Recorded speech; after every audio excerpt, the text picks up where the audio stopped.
Just going to do a little brief history about Jake, if you don't know him. There he is at approximately age 10. Quite a handsome young man, if I may say so. Born in Iowa, so I have that in common with him. The family moved around quite a bit, and were in Montana before moving down to Hewlett area.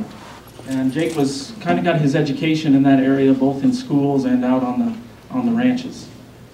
Did a lot of work as a cowboy, and also did a lot of carpentry work. In the book, you'll read about how he was hired on after the ranch season was over with to do some fixing up around the homesteads. There's Edna Jolly. I believe this picture they're dating. Is that correct, Doris? They're dating at this point, courting. They were married in 1917. Their first child, Robert, was fortunately didn't make it through the flu epidemic, 1918. Second child, Clarabelle, was born in 1920. And you'll see her in the picture coming up. Here's the family homestead near Oshoto, not far east of the Campbell County line. There's Clarabelle. So she'd be about 9 here. Fortunately, the marriage didn't last. They abandoned the homestead. Clarabelle went with her mother, and kind of parted ways from Jake. They kept in contact, and eventually moved on to Minnesota, which is why we have our guests tonight. Jake began to draw at an early age. That kind of doodle there was on a penmanship book that the family had. So trying to come a long ways from age 10. But, and he expanded his painting as he got a little older. I believe after the divorce he kind of got back into it quite a bit more, and moved down to Moorcroft, where he painted for quite a while, and then on to Gillette, where he had his shop. Did a lot of murals as well as the Western scenes in the exhibit. This is the Eli Lounge, or the Eli Bar, predecessor to the Center Bar. What's kind of cool about this photo is you'll notice right here he painted over this door. And I believe that door was on the southern side of the building. I'm not sure. I got to look at all the other pictures and figure that out. But the restroom is right there, so that kind of makes sense. And there's a little newspaper clipping down here from 1946, November 21st. And it says, "Grand opening of Eli Lounge is set for next Saturday." And second paragraph, decorative creations were by Jake Benson, which consists of several panels depicting scenes which reflect a Western atmosphere. So this dates to right around that time when Ralph Wilkinson bought the bar from B.D. McCann. So I was able to track that down. Here's another shot of that.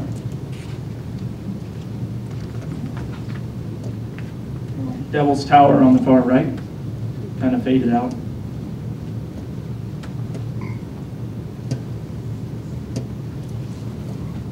This one you may have seen in the Occidental Hotel in Buffalo. Yep. It's in their billiards room in the back of the bar. And you can read about most of this in the book, which of course is for sale, $15. Polly's Pub, or the Old Western Cafe in Upton, has a whole series of murals that Jake did. I crammed them all onto one slide, but again, they're in the book, so read about that. The cafe is no longer open. Talked to somebody over there. They're hoping to have another restaurant in there. We're all hoping that they get saved. Progress sometimes is difficult to stop. Tourism signs. Again, another Devil's Tower one. I don't know my mileage very well, but I was guessing this was Moorcroft, right at the turn to get up there towards the tower. I'd say so.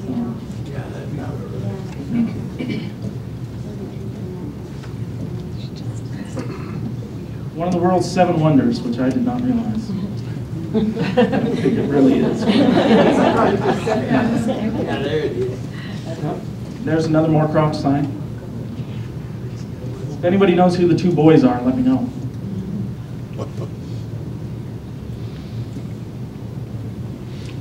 Ranch signs.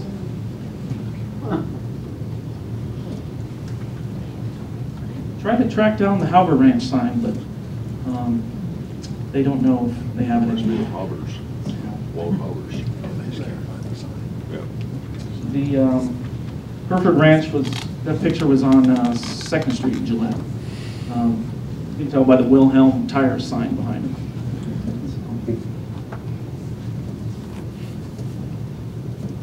And that's really all I have. You've seen this picture maybe. This is with the Good Old Days, which is in the exhibit. Belongs to the McIntosh family. So it's a great photo. And I put another photo below it that is of Gillette, circa 1908, that appears to be what he modeled the painting after. But now I'd like to introduce Doris Mitchell, Jake's granddaughter, all the way here from Minnesota.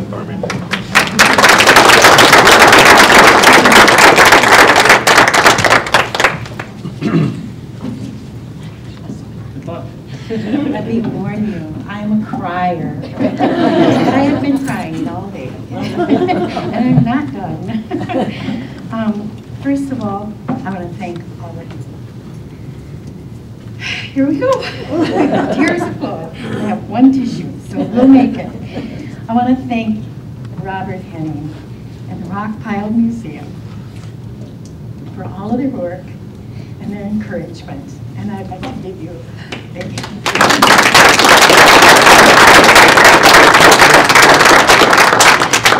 Next, I'd like to thank the Wyoming Historical Society from Campbell County because they published this book. All of the funds that come from the book are going back into the Historical Society to help preserve any of the paintings that we're fortunate to find that may be destroyed or to save them. So thank you to the Historical Society.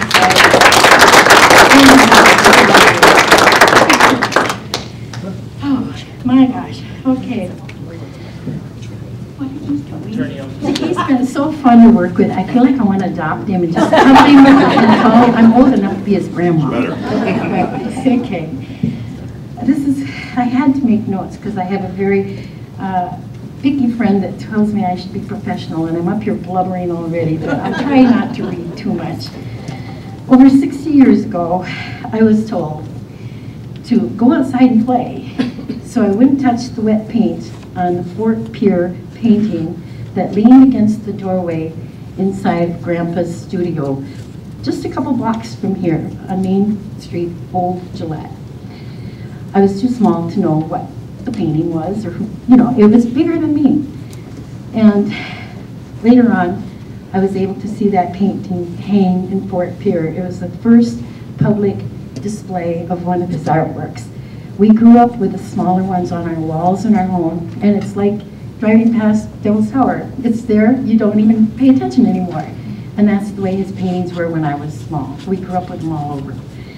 But times change.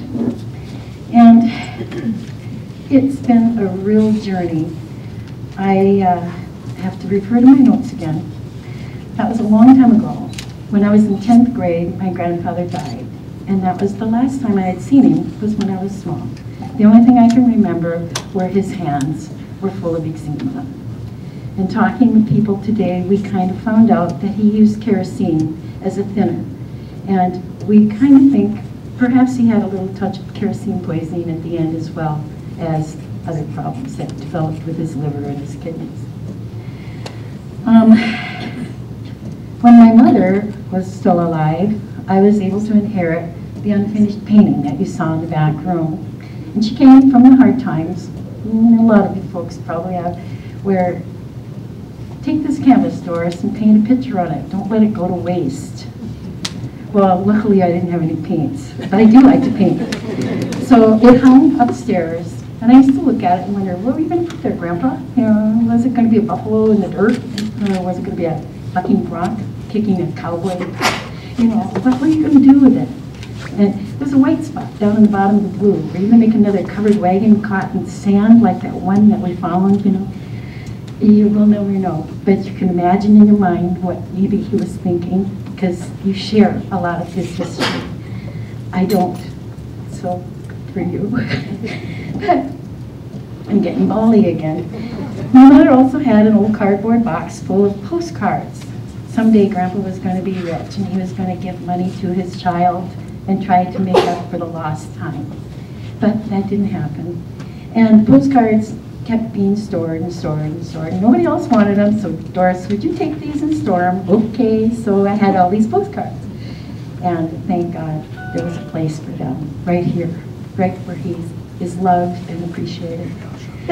So in 2006, we're moving on, and God had a plan for me. He took me west, and on my journey, I ended up in Sundance, Wyoming. And by chance of meeting, I met a second cousin of my mother's, who was Tom Richards. And in meeting Tom, it led to meeting Beulah Richards. And Beulah, bless her heart, Beulah, will you please stand?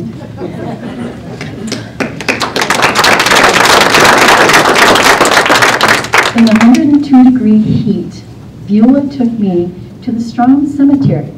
Now, I'm a Minnesota girl. We don't have rattlesnakes. So I'm so busy looking for snakes, I don't see all this history she's showing me. And then in the same heat, she took me down to Upton and showed me those lovely murals that he's been able to capture for all of you. I was able, in Mother's Belongings, to find the 8th painting that was one of the murals, and that was the Wayward Sheep Wagon. They had torn that wall down to put in a salad bar, but in Mom's pictures, there it was. So we have 8 murals complete in the book. Sell the book, right? But Beulah was kind. She let me stay for 3 days. As I went downstairs into her beautiful bedroom that she had for me, here at the bottom of the stairs was one of Grandpa's paintings of the homestead, a log cabin. And these things were happening that I had not planned on my trip, but it was good things. So from there, it was really hard to part with Beulah. She was loading me up with prehistoric petrified wood, all kinds of good wishes, and I really appreciated getting to meet her and know her. And as I left, she says, well, you could stay one more night. I said, no, I got to get on the road. So I was hoping I could get to Gillette because she had told me there were paintings here. It was a Friday. It was getting later, and I pulled down off of one of the 4 exits, and I was going to get a motel and come to the museum the next day. And I went in to get the room, and it was $110 for one person. I said, how come so much? And they said, Sturgis. I said, I'll sleep in my car. I said, do you know where the Rockpile Museum is? And they said, right down the road. Okay. So I come in, and there's this beautiful little lady sitting at the desk at the reception, volunteering. And I come up to her, and I say, are you still open? And she says, just barely, we're getting ready to close. And I says, well, I'm here to see Jake W. Benson's paintings. And she looked at me, and she said, you must be Clarabelle's daughter. I went, there is something spooky really going on in my world here. And it turned out to be Reba Dorset, who was a neighbor of my grandmother, Edna Jolly, and her sister. And Donna, her daughter, is sitting here. Donna, if you would please stand. Oh, there she is. Well, in the process, I got to see the paintings, and the things just kept on rolling along, and it was a wonderful journey because all I could think about was Grandpa.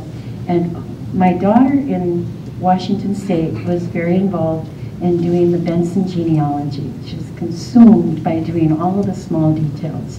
Meanwhile, another cousin, Carol Smith of the Bensons, of my mother's, was doing other genealogy or had done research.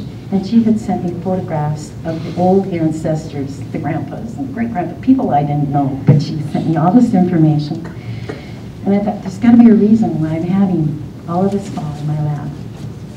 And in the process, I got to know my grandfather. Through talking with a lot of you folks, I found out that he was a very caring man for children. He was very passionate for his work. As far as we knew, he never fell in love again. And when I talked to my grandmother, there was happiness in her voice when I asked her how they met. And she said, we double dated at a dance. And I was so excited, I clipped off the tip of Faye's ear when they were cutting their hair in a bob. But she lit up, even though she was remarried, she lit up when she had that memory. So I know they had to have really loved each other in the times and places were against them. So I'm going to end this and turn it over to my nephew soon. But this journey has taken me on a better trip to learn more about my grandfather and to love him. The more I worked with his paintings, the more I'm overwhelmed. When I walked into the Occidental and saw that little photograph that I had to go by of a wagon train, and when I saw this 8-foot long painting with the dog, I'm going to cry now, with the dog with the swollen paws from walking on the trail, and the tongue hanging out from thirst, and the ribs showing. It portrayed the passion of the pain and the sacrifices made from people like you and your families that lived out here and made this wonderful Wyoming. And thank you. Thank you for that. Now, I have a closing prayer, and then I'm going to read the stampede for you. And my prayer is to the glory of God, keep all of you safe in your travels to here and from there, and to be with your families and to keep you all in his hands. Thank you.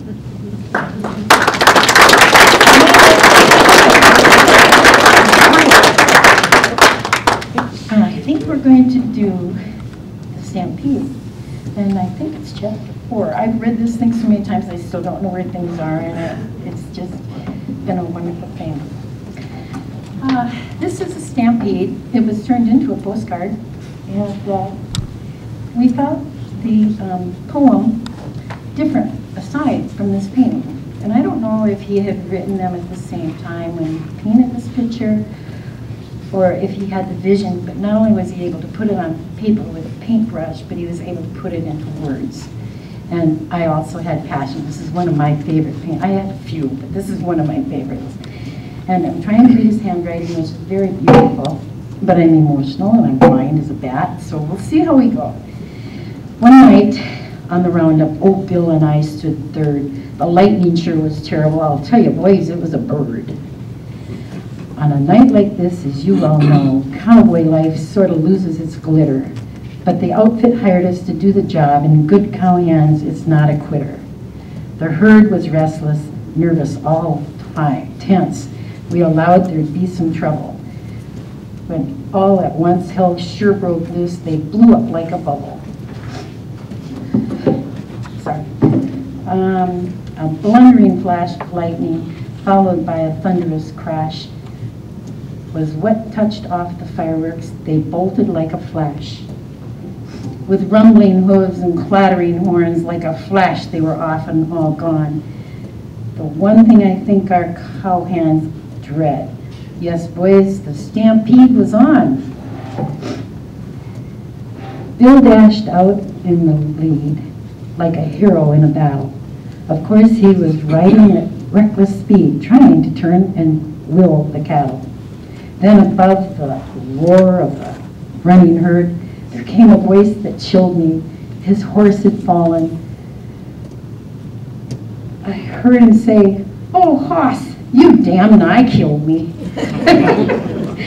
His humor, he was quite the man. Thank you all very, very much. Now this is my nephew, my sister's son, Carl Beck.